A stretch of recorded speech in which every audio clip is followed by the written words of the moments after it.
Time for another top 10 list with my special guest, Trip Piquel. We're doing action, adventure, drama movies with a supernatural element, not including any of our favorites. Did I get it? Yeah. Very good. Yeah.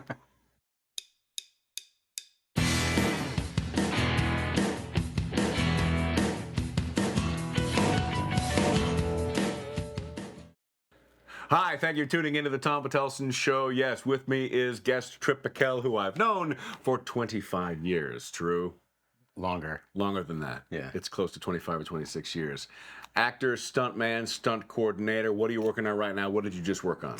I was actually a fight choreographer for high school and a middle school. Lovely. And a couple short films. Nice stuff. You can catch me on the State Farm commercial airing soon. I don't know when that'll be coming out, though. What's that jingle? I'm not singing the jingle. Oh, yeah. You get in trouble. Probably would. But still, check your eye for that. So we have another top 10 list, and this was your idea. What made you think of this? A little stressful times lately. And I think the comfort movies popped in my head. You know, when you get an earworm? Yep. And these movies were in my head, and I called you and said, "Hey, man, can we do this list?" The list being action adventure movies with a supernatural hint to it or plot, but not including Indiana Jones, Star Wars, Pirates, all the big tent poles. I have some tent poles, but no Lord of the Rings, no Star Trek, none of the things we normally would put on our list.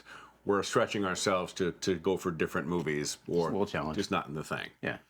Very well. I did 18 on my list while trying to find movies and then whittled it down to 10. So I've got some honorable mentions, but I almost don't want to read my honorable mentions because what if my honorable mentions are on your list? Well, let's save it. I had a weird thing because I thought this was going to take me forever to do, and it took me about 30 seconds to write them down.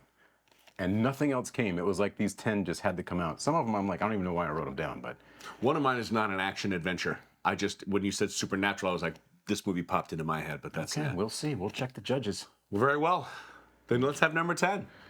Okay, my number 10 is 1994, directed by Russell Mulcahy, who did Highlander. The Shadow. Alec Baldwin? Yes. The Shadow. This came out just after Batman came out in my memory. Like they were really trying to grab all the superhero properties. Yeah. That's when the Phantom came out and the Shadow. I love the Shadow. Yeah. As a property. This was that beginning stage where the industry was still trying to figure out the superhero movie. Yeah. And so basically everything that came out since Batman, all 1940s, everybody had Tommy guns. Everybody had the hats, and the Shadow was from that era, and it was just kind of, I don't know, it was the beginning for me of starting acting and action stuff. I was interested. I was so excited movies like this were being made, and I watched it. I didn't realize how much I watched it until I rewatched it recently to see if it should be on my list. I was quoting it. I don't know. It just looks great. I like it now. I like it a lot more now than I did back then.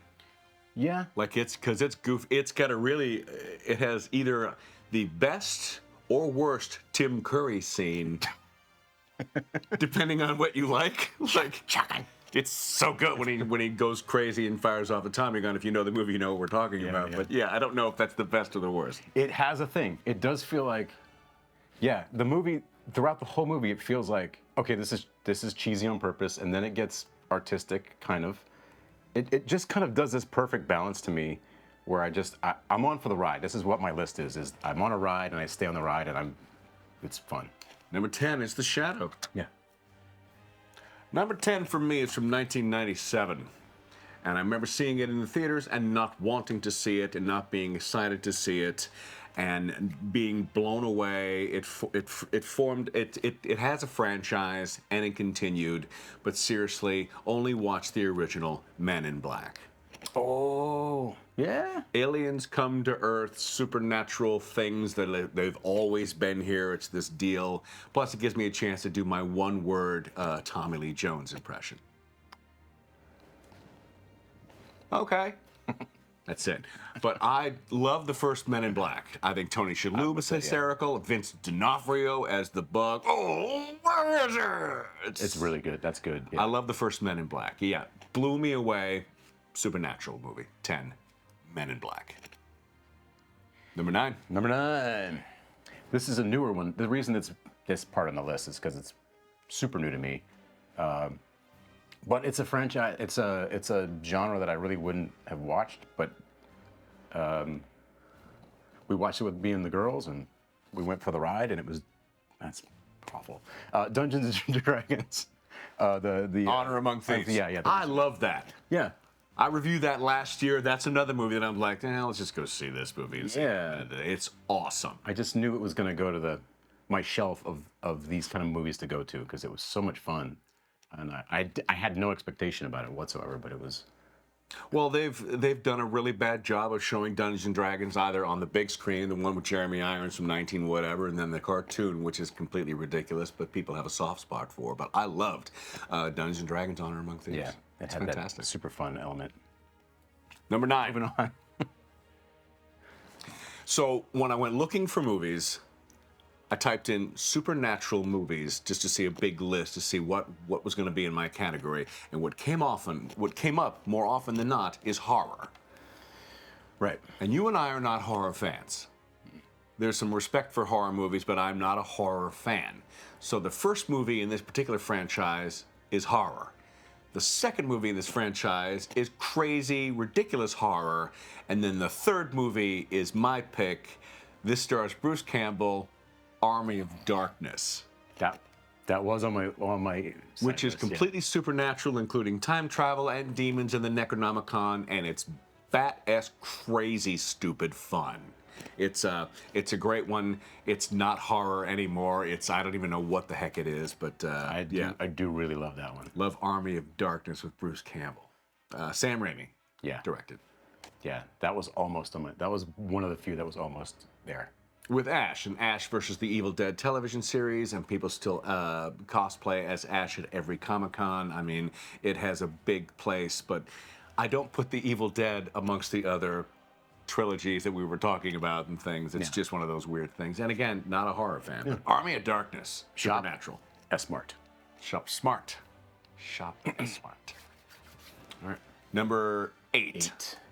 Yeah, so this one, 1986.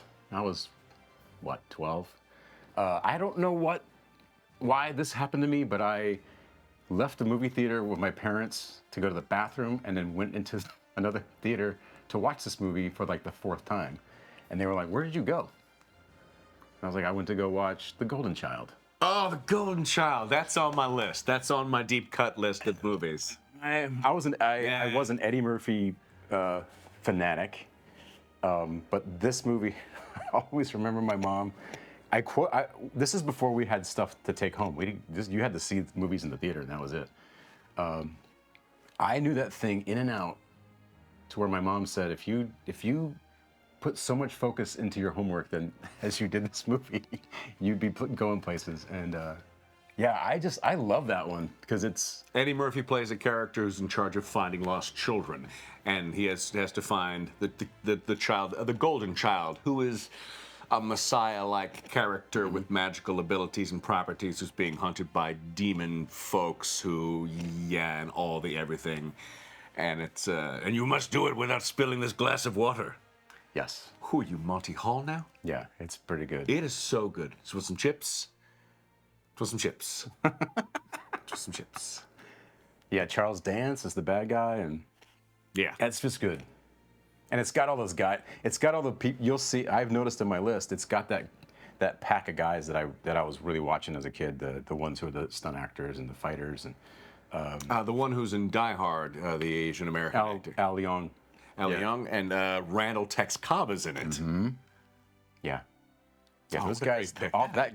That crew was also in The Shadow. That's such a great pick. That's fun. I love The Golden Child. Yeah, it's on my list, but it didn't make the top 10. Okay, sorry. Number 8. Oh. You just prepare. Okay. You get ready and prepare. Number 8. from 1999, yes, spawned other movies. You can skip the other movies or watch them or whatever. Just don't watch the absolute last one, which started Dwayne Johnson's career. Brendan Fraser's The Mummy. I think people have just forgotten how good that is. Like, it's like the Indiana Jones era, Alan Quartermain kind of searching national treasure thing, horror, The Mummy. It's so effing fun. It is so fun. It's on your list, isn't it? It's Maybe. I don't know. Maybe. The Mummy. I say you can skip the rest. You can watch the rest, but nothing satisfies like the original, and stay away from the Scorpion King. Just no. Just no. Got it. Scorpion King is Dwayne Johnson's first movie where he tried to do real acting, which is why you shouldn't see the new Roadhouse to see Conor McGregor's acting skills. Same thing. Maybe his next movie will be better.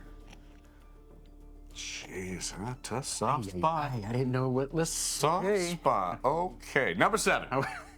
Number 7. Okay. Okay. 1993. Okay. Big summer. This movie has a supernatural element, starring Arnold Schwarzenegger. Don't know if you know this one. It's a supernatural movie? It's got the what my list is saying is it's got some magic, and it probably would have done a lot better in the box office had Jurassic Park not come out the same summer. Oh, Last Action The Hero. Last Action Hero. Also with Charles Dance. He's a good bad guy. Yeah. I absolutely still to this day love watching that movie. I remember that when that came out the same year as Jurassic Park. Cliffhanger, And I think Schindler's List that year too. like a big blockbuster, and yeah, The Last Action Hero just got buried Yeah. as a movie. Yeah. It's silly, ridiculous, deals with time travel, deals with things like The Purple Rose of Cairo by Woody Allen, where you come out of the screen, you enter into the movie. Yeah. Yeah. Yeah, not time travel. Not time travel. Basically, it's like a parallel. He gets sucked into the movie, and then we have these almost one of the first multiverse kind of comments. Maybe not one of the first, but Arnold's action hero character. The kid goes into the movie and lives like, Arnold doesn't get hurt there and all this kind of stuff. And then Arnold comes to our reality and then, learns a different life.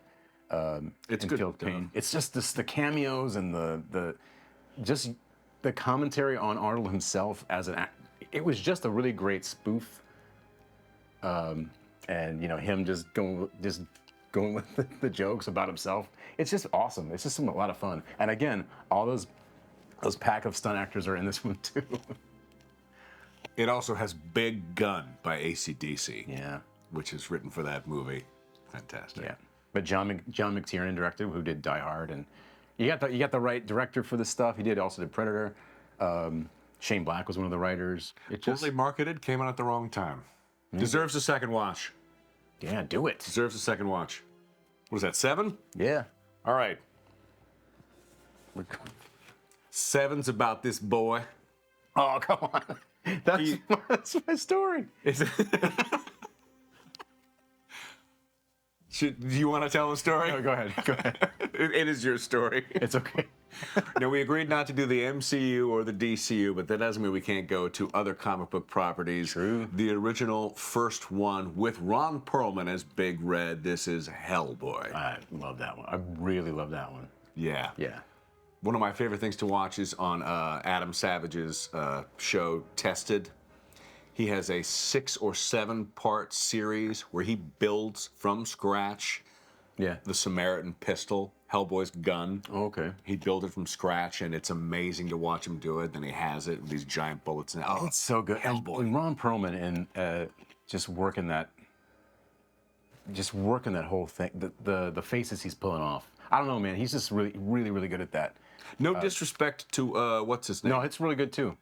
David Harbour. David Harbour. That was a good one too. I thought it was fine, but I don't know why. But Ron Perlman is my Hellboy. He's my big red. so in the pocket, and everything about that. Ah, crap. Yeah. Everything's just so. It's just these subtle big things he does. Now, are you going to tell your story once you hit to that on your list? That's what's going to happen, isn't it? I can tell it right now. I was at a restaurant. There was a Hellboy.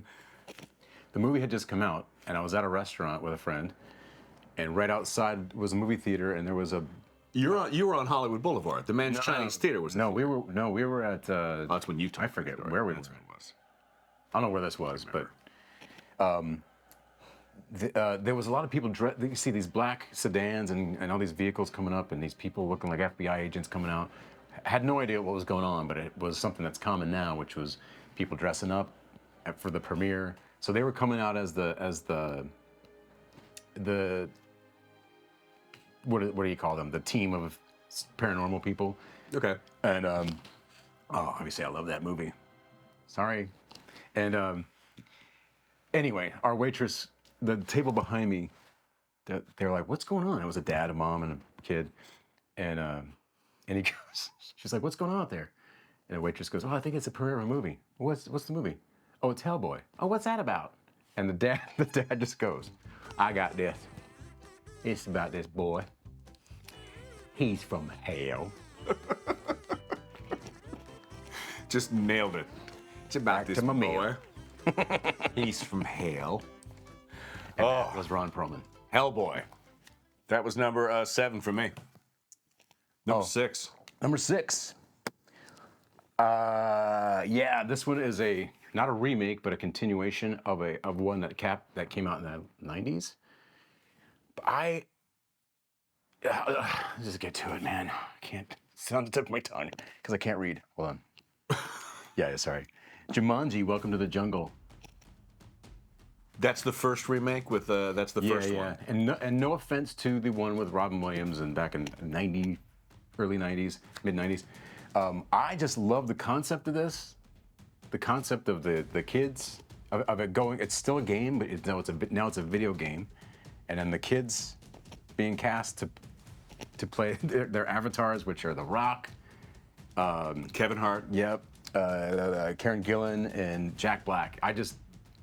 This is such a fun ride every time we pop it on. I passed this one to so many people who were like, "I'm not gonna watch that because it's."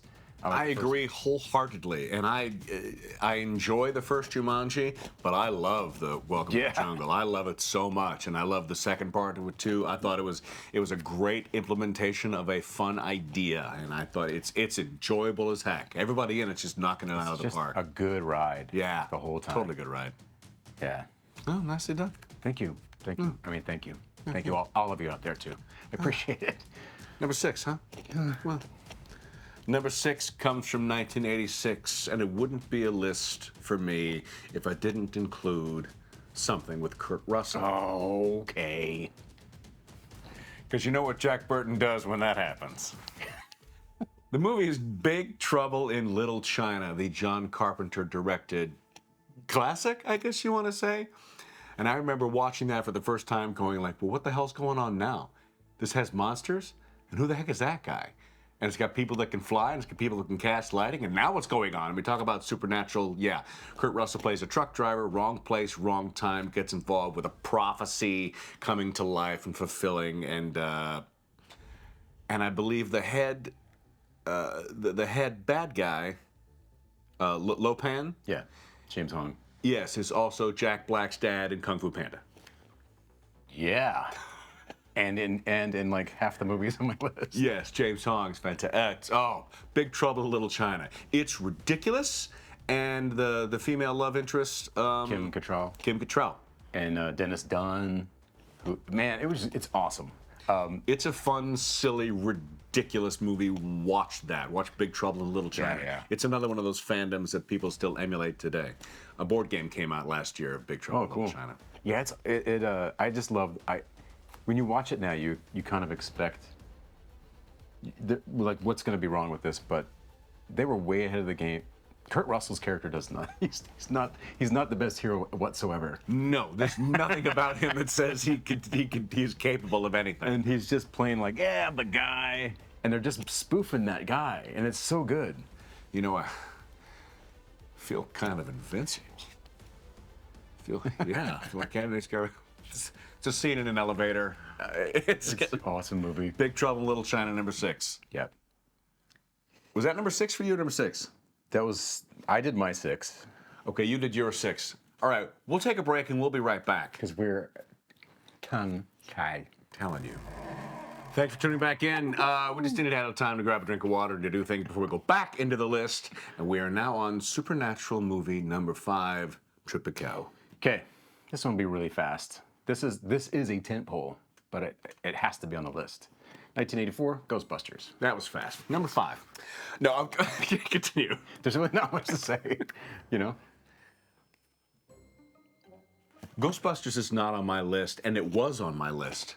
I don't know why I took it off. I was talking about something like that. It's not even on my honorable mentions. That's a shame. The original Ghostbusters. It's still, it is so, it's so good. It's so good. I just saw the new one. I'm recording the new, my review for it after we do this, but oh. I like all the Ghostbusters that stuff has come out. Me too. I like the one with, what do they call it? It was with Kristen Wiig and The real Ghostbusters? Yeah, I really like that. That one's a fun one too. It's fine. It follows the same basic format of what the Ghostbusters is, and you know, I don't care who's got the proton pack on. Yeah, but now they have spoilers. Now they have what's canon, because in that one Bill Murray shows up as somebody else. Yes, I believe the ladies are not canon, but who cares? I mean, yeah, multiverse Ghostbusters, it happens. Yes, who cares? They'll bring them in or they won't bring them in, and no one cares because we don't care. It's great. But that one's a fun movie. Oh, I love the Ghostbusters, dude. I'm so sorry I missed that off my list. But now I'm gonna branch. Now I'm totally branching to my number 5. This is the first movie that came to my mind when you said Supernatural. And I love this movie so much, and it's not on anybody's real list. When every time I mention this, they go, yeah, that's okay, it's not a big deal. It's got Robert Duvall. It's got, I believe it's got Kira Sedgwick. It's got Forrest Whitaker. And in the lead, as a fellow who is struck by a lightning bolt who suddenly has supernatural powers, is Phenomenon. Yeah, okay. Phenomenon is a story about an ordinary guy who is either struck by lightning or he has a brain tumor causing him to have immense intelligence and can move things with his mind, and he's starting to change the world before he passes. It's kind of sad and things like that. It's got my favorite love scene ever, which is the scene where she shaves him in the kitchen. She gives him a haircut and she shaves him. But the whole idea, like, what if you had power bestowed upon you? What would you do? What would happen to you? That supernatural aspect. Phenomenon. I love Phenomenon. Awesome. Yeah. That's a good one. My number 4, already talked about it, Hellboy. It's about this boy. He's from hell. He's from hell. That's the important part. Just in case you forgot about this boy. He's from hell. There's another story about that era. My friend Keith. So that was 2004. I've always been hunting for the jobs of action, like a stunt job, action job, whatever. But I was in his living room, and the trailer came on, and I didn't realize I uttered this out loud, and I still get ribbed for it from today, because I was watching it, and I just went, "Why can't I be Hellboy? why can't I be Hellboy?" And that rings to this day. In the loving way, Keith will remind me. I would remind you every day. I still want to be. Would, because Would love to put on a suit and follow around for them. Number 4 is from 1990, and if we're going to talk about supernatural things, let's talk about supernatural beings. Let's talk about supernatural animals, supernatural creatures. I talk about this movie a lot when I go live, when I do top 10 lists. It is a good, fun, exciting ride from beginning to end. It stars Kevin Bacon, Fred Ward, Reba McEntire. Tremors. Oh, wow, good pull. Yeah. Have you seen Tremors in a while? No. Tremors is Jaws in the desert, is what it is. It's these big graboid, tunnel-dwelling creatures that drill under the ground and murder you by coming up underneath like that. And it's about as scary as Ghostbusters is. It's not scary. They're fun. If I remember right, it was kind of fun. Oh, it's very fun. Right. It's very fun and heroic and yeehaw cheering. Yeah. They've made about 10 sequels. They really have. Again, like everything else on my list, skip the rest. Watch the original Tremors. It's the only one with Kevin Bacon. I don't know why they didn't ask him, but he is on record, I believe, for saying that they never asked him. Oh, weird. Yeah, Fred Ward's in it. Fred Ward's in the second one or the third one, which are unwatchable. And Michael Gross, right? Michael Gross from Family Ties plays Reba McEntire's husband. Yeah, the two of them are hysterical. Oh, Tremors. That's a good pull, man. Yep, thank you. What do you got? Three? We've already discussed it. 1999, The Mummy. I was hungry for an Indiana Jones. We hadn't had an Indiana Jones since 1989 at that time, right? Right. And that came out again. Went to the theater, unexpected. Didn't think it was going to be this saturated, and man, I loved that movie. I came out just beaming, like. It is so fun. Yeah. Yeah, it's just so effing fun. Yeah. The Mummy. Number 3. Going into space again. All right. Because supernatural, I say, what if there are aliens? What if there are aliens doing this? What if you were in a TV show and actually got to go to space to act out your actual TV show from 1999 with Tim Allen, Sigourney Weaver, Tony Shalhoub, who's the, oh, damn it, Sam Rockwell, and Justin Long. Yeah. Galaxy Awesome Quest. movie.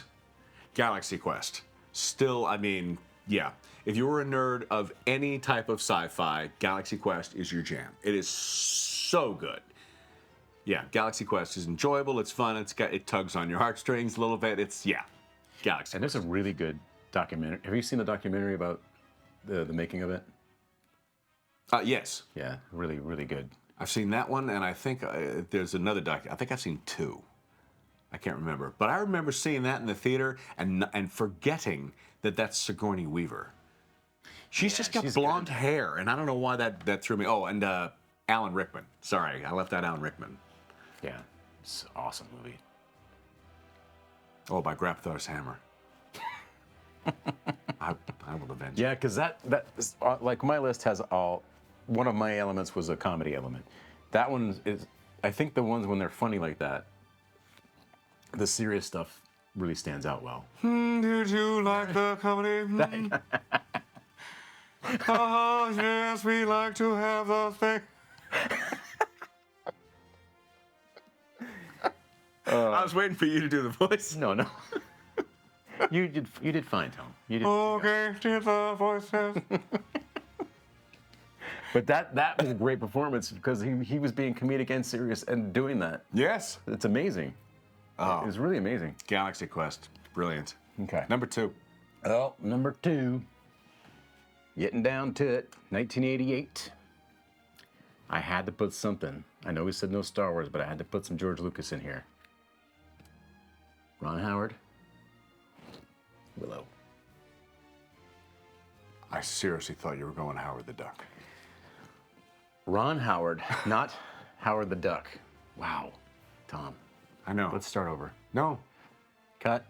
And print. Willow's great. Yeah, it's a fun one. Did you see the TV series? Read the reboot? So did I. Yeah. Well, that's okay. So Willow is so... with Mad Mardigan played by Val Kilmer. That's just fun. That's another one. That's just that ride. And so we were lucky to be born under the Lucas sky, right?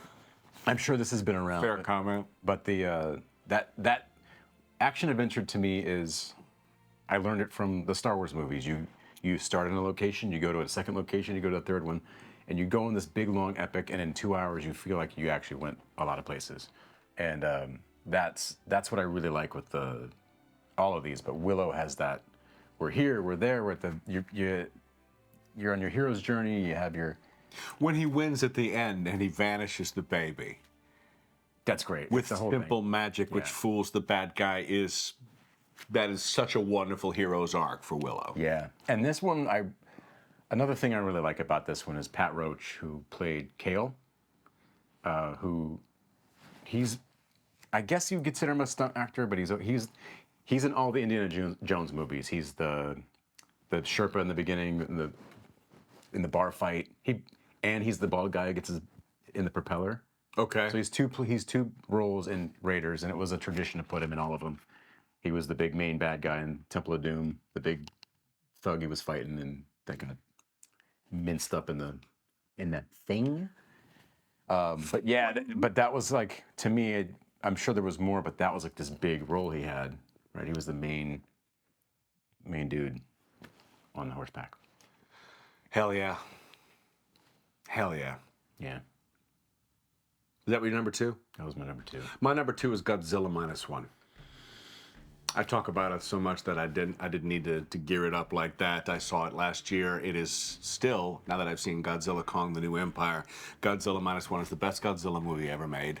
It is absolutely wonderful, it's spectacular, and of course it's about a prehistoric, always been around fictional monster that has lived here, and it's gonna live here long past we die, because Godzilla's always gonna win. Godzilla -1. It takes place in World War II, just after World War II. It is spectacular. It has no faults. It's the greatest Godzilla movie ever made. That's number two. Wow, I haven't seen these yet. What? Bacardina? Well, we got stuff going on. But across the board, that's all I hear about this movie is how amazing it is. It is, yeah. It's worth your time. Awesome. My number one, already been mentioned, Big Trouble in Little China.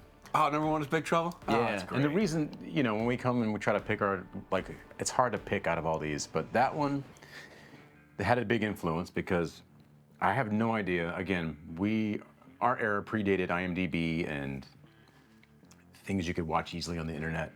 I have no idea why I knew that James Liu, who was the fight coordinator in Big Trouble, and he's in all those other movies, half the movies that are on this list. But I guess I saw his name on the credits and just knew at this really young age that's what I wanted to do. I don't know. I can't really fathom what made me go, oh, I found his name. But I knew exactly who he was. I could pick him out. And I watched him from a very young age on. And so that movie impacted me in that way because I'm like, what does that mean? Fight choreography or fight coordinator. And I started seeing that's the guy who put all the fights together. And on top of it being just this great, fun movie. And Big Trouble in Little China. but that's mine. Yeah, Jeff Amata is in that, all these guys. My number one is from 2003. It's from 2003. I was like, it's either 1999, 2003. Again, I went looking for supernatural movies on the web, and these all pop up, and I was like, what is supernatural? And because I had a Godzilla movie, and I had a space movie, and I had Tremors was a monster-style movie, I thought, well, what is more fantastical and more supernatural than vampires and werewolves? Number one is Underworld with Kate Beckinsale. I knew you would put this. It's my favorite vampire movie, and now it's my favorite supernatural movie. Yeah, with Kate Beckinsale, Bill Nighy, Michael Sheen, and it's the best vampire movie ever for me.